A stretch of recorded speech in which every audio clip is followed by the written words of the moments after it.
Awas,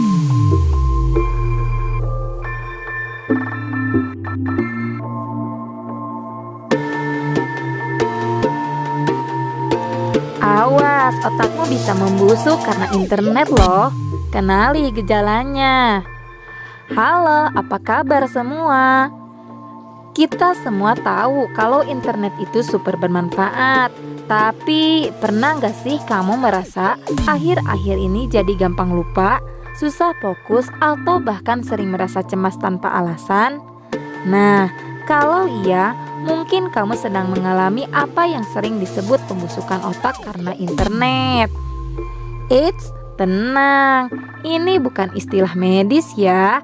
Ini adalah metafora untuk menggambarkan bagaimana kebiasaan online yang buruk bisa merusak cara kerja otak kita. Di video ini, kita akan bahas tuntas kenapa ini bisa terjadi dan gimana cara mengatasinya. Gejala pembusukan otak. Jadi, apa saja sih tanda-tandanya? Pertama, gampang terdistraksi. Pernah nggak lagi ngerjain tugas, baru 5 menit tangan sudah otomatis ambil HP buat cek notifikasi? Atau lagi nonton video ini, kamu sudah kepikiran mau buka tab lain? Itu salah satu gejalanya. Otak kita jadi terbiasa dengan rangsangan instan dan cepat, sehingga susah fokus pada satu hal dalam waktu lama. Kedua, memori jangka pendek menurun. Rasanya baru saja baca artikel, beberapa menit kemudian sudah lupa isinya.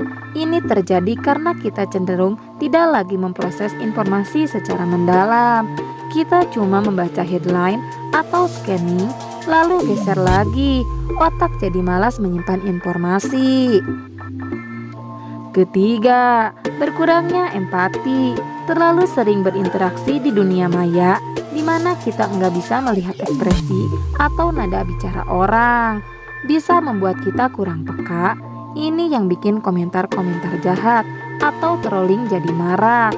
Kita jadi mudah berprasangka buruk karena tidak ada kontak personal yang nyata. Dan yang paling parah yaitu kecemasan dan depresi. Algoritma media sosial dirancang untuk membuat kita terus membandingkan diri dengan orang lain. Kita melihat hidup orang lain yang seolah-olah sempurna, padahal itu cuma highlight saja. Akhirnya kita merasa kurang, tidak berharga, dan itu bisa memicu masalah mental. Kenapa ini terjadi? Lalu, kenapa internet bisa punya efek seburuk itu? Jawabannya adalah dopamin. Setiap kali kamu dapat notifikasi, like, atau komentar di media sosial, otakmu melepaskan dopamin, yaitu hormon rasa senang. Otak kita jadi ketagihan sama dopamin ini. Ini mirip seperti kecanduan obat-obatan, tapi versinya digital. Otak jadi terus-menerus mencari rangsangan instan yang membuat kita merasa senang sesaat.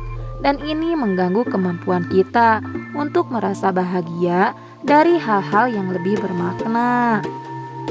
Selain itu, ada fenomena yang disebut information overload. Setiap hari, kita dibanjiri jutaan informasi dari internet.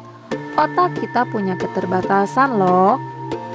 Ketika terlalu banyak informasi masuk, kita jadi bingung, stres, dan akhirnya tidak bisa memproses semuanya dengan baik. Solusi dan tips. Tenang, ini bukan berarti kamu harus berhenti total dari internet. Ada beberapa cara untuk mencegah dan mengobati pembusukan otak ini.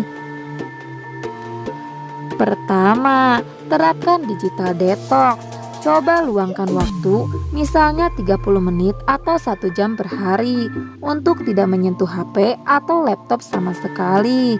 Lakukan hal lain seperti membaca buku fisik, olahraga, atau sekedar ngobrol sama keluarga. Kedua, latih fokusmu. Coba lakukan satu tugas sampai selesai tanpa membuka aplikasi lain. Gunakan teknik Pomodoro. Misalnya, Fokus 25 menit, lalu istirahat 5 menit.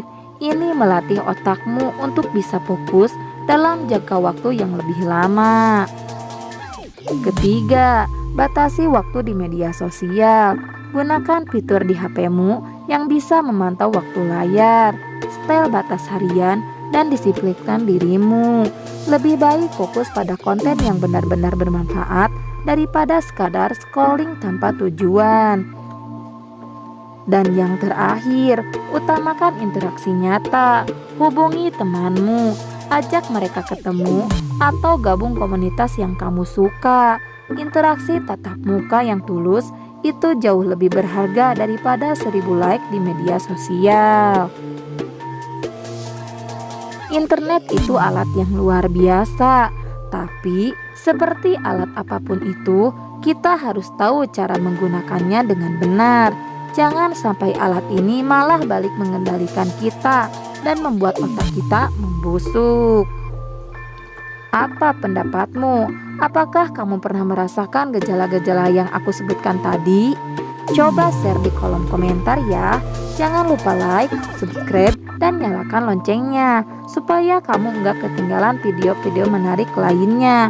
Sampai jumpa di video berikutnya.